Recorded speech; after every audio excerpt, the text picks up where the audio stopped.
Welcome to Toffee Blue View, your source for all things Everton. I'm Gerry.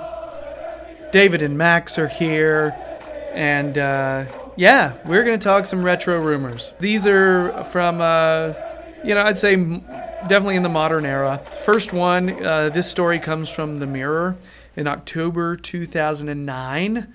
And again, this is a time when you guys were probably watching a lot more, and I barely even knew who Everton was at this point. All right? I was a film student. Yeah. So, October 2009, Everton ready to move for Ricardo Quaresma. Desperate, it literally said, desperate David Moyes is weighing up an emergency loan move for Inter Milan winger Ricardo Quaresma. Quaresma is out of favor at Inter Milan and available for a loan spell, with Inter Milan hoping to offload him in the summer for around £8 million.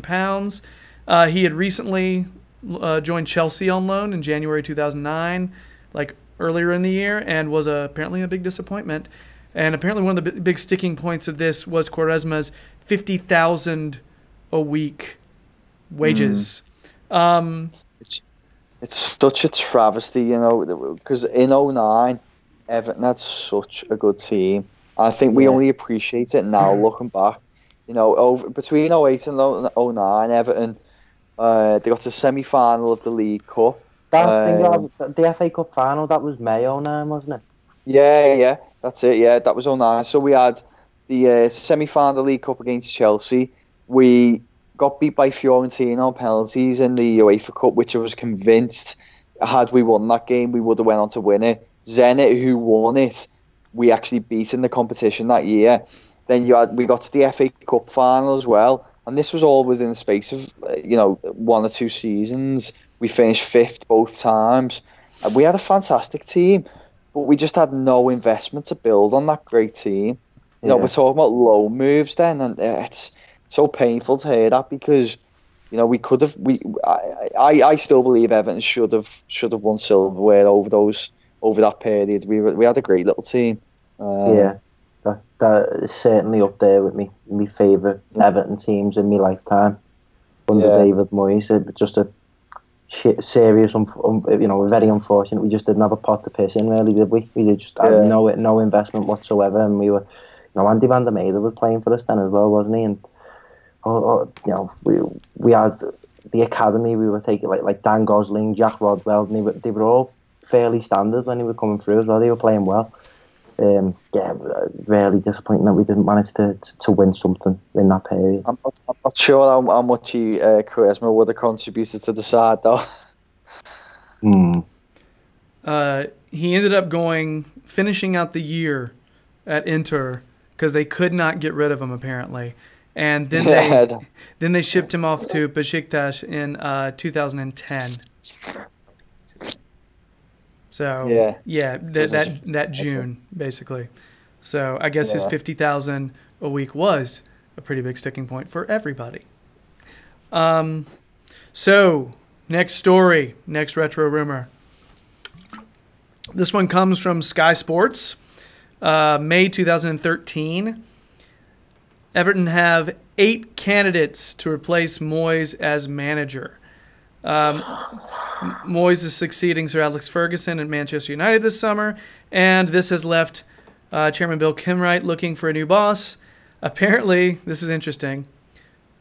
The list consisted of Phil Neville, David Weir, Alan Stubbs, Vitor Pereira, who apparently was the favorite at that time, Roberto Martinez, Michael Laudrup, Malky Mackay, Roberto Di Matteo. All right. Neil Lennon was in with the shout as well, if I remember. For some reason, it wasn't on that. His name wasn't on that list, but I think I remember that. Yeah, it was. I always remember. It felt like there was just 2 camps. There was like the European exciting kind of football manager, and the old school British kind of hard, like a David Moyes type character. And that was a panic station, that, because apparently the likes of Alan Stubbs and stuff did get interviewed for the job. And I actually wanted Roberto Martinez to get the job, so I was chuffed. What a wanker I was. I wanted Vitor Pereira. I saw what he did at Porto. He just screamed. Porto, yeah, I remember Yeah, that. Yeah. he just screamed winner to me, and I mean, I know Martinez won the. I just knew how Everton that'd be for us to appoint Martinez and scream and shout and stamp our feet in the press conference. He won the FA Cup, but he got relegated, and that I knew that would come back to haunt us, which it inevitably did.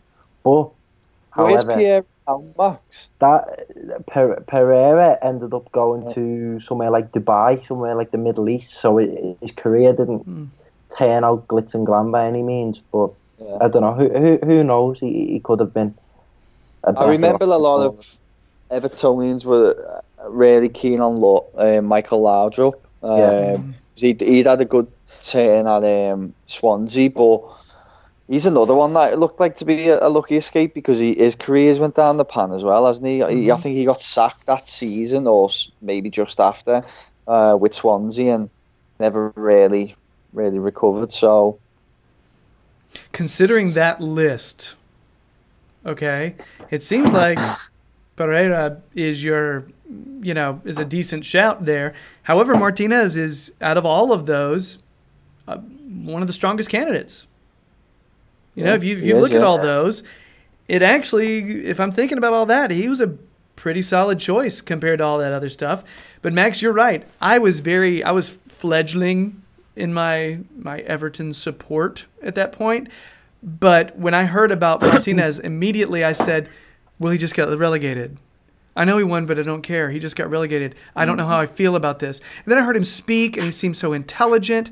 And then when I saw the way he was bringing the team together, I was like, wow, he's doing a really good job. Okay, I'm behind this guy. I'm good with that. That first season looked good. That first season, that was my favorite season so far in my lifetime as an Evertonian. The defensive stability of Moyes. And the flair that was kind of sprinkled on top of that by Martinez and the signings that he brought in, Lukaku, James McCarthy, Gareth Barry, half the crew from Wigan.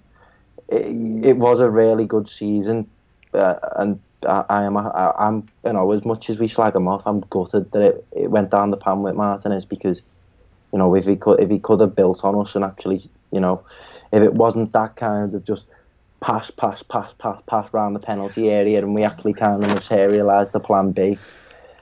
Who knows what could have happened, but here we are. We've got Marco Silva and things are looking up again. Yeah. Malky Mackay, that guy's situation got kind of untenable. Yeah. I mean, it was fair to say we were destined to always be doomed with that list. Weren't we? So that's a fair thing to say. I would agree with that. And the bummer about Martinez is I was the same way because you hear him speak and his philosophy. I'm just like, yeah, that sounds great. Let's do that. And then he's such a student of the game, and then you actually see, and it's like slamming your head against the wall repeatedly, expecting a different result. It just that was just. It literally is Einstein's definition of insanity, isn't it? Doing the same thing over and over and over again. And Martinez, God bless him, he is the eternal optimist.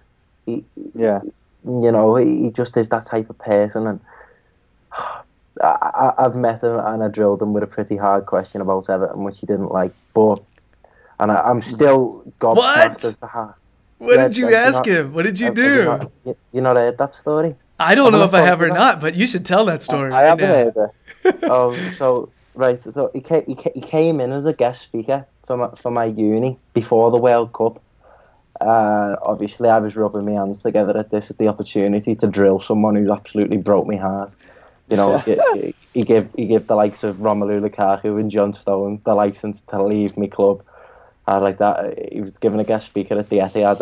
I rocked up. I made sure it was front seat. And I've read his autobiography, and he's a really intelligent man. And he kind of gives his, as football as in life, you always need to try your hardest, etc., etc. And then the questions shifted over to the audience, and I was the first one to shoot my hand up, and I went. I can't even remember exactly how I worded it, but it was something along like, obviously we had such that first season was so good. What went wrong? Like I used that first home game against Arsenal in that second season. I used as the example when we were 2-0 up and we just kind of collapsed on I ourselves. remember that. And I gave him two goals in 5 minutes or something, wasn't it? Yeah, I gave him a good few examples of where we absolutely ballsed it up, and he kind of looked at me for a brief second. He went, "Any other questions?" But yeah, but in fairness, he gave me a really good answer. He said his focus with Everton was really to bring silverware in. And although I was grateful for the answer that he gave us, which was kind of stuff that we already knew anyway, it still did sound like just a load of chat, as it often was. Yeah, as it always is. Aye. Wow. Max sticking it to Martinez. I had to. I couldn't not. Yeah, he's like, when he leaves Belgium practice and everybody else leaves the ground, he's sitting there in his office late at night, and he just stops everything he's doing and just goes, "Max!" He's manager of Belgium, mate. It's still a mystery to me how he managed to get that job off the back of leaving us, but... Yeah. Well, he's doing fairly well. Again, he's always seemed like a nice guy, so, I hope he does well and all that. What's funny is he really sounded like completely gutted that it didn't work out with Everton. Yeah. Like he seemed like, look, if we'd have had the Moshiri money, I'd have been fine. That's the vibe that I got from him when he was talking. But anyway, I don't know about that. Anyway, final retro rumor from Football 365. July 2011, Nikola Zigic played for Birmingham. Yeah, Nikola Zigic, Goodison bound from Valencia. He was 6'8" tall. What? Scored 50 goals with him on FIFA when I was a bit younger. He was great. And as Max said, he went to Birmingham, I think, from Valencia, and then got relegated with them. So it said that the Blues are on alert after Zigic's agent confirmed the giant striker will leave Birmingham City this summer. Everton are believed to have shown interest in the 30-year-old Serbian in the past. Zigic's agent says, at the moment, the only thing that is sure is that Zigic is going to leave Birmingham this summer. There is still a long time to decide, so we are not in a rush. Nicola's wish is to continue his career in England or Spain. Well, he did. He stayed and finished his career at Birmingham City. A total of 138 appearances and 32 goals. Yeah, we did miss out, did we? Tell you what, though, we desperately needed a goal scorer in that period. I was sick to death of seeing Tim Cahill and Marouane Fellaini fill in. Yeah, but I'm not sure that he was the one, Max, with his 32 and 130 games. Of course not, but how... Our striker situation for so many years was so problematic, and it was frustrating. Yeah, it was. It wasn't until Jelavic came in I thought that really. Yeah, he gave us 6 months, didn't he? And that was it. Mm. So that'd been a great guy to have. Beginning of last season, just have Sigurdsson just lumping balls into the middle. Have an enormous dude just sitting there, not even having to jump. Allardyce would have loved that. Yeah, he would have. Would have brought him back out of retirement. Allardyce would have been like, put on this wig. You'll be my new Andy Carroll. So yeah, guys, I guess that's our last bit of retro rumors.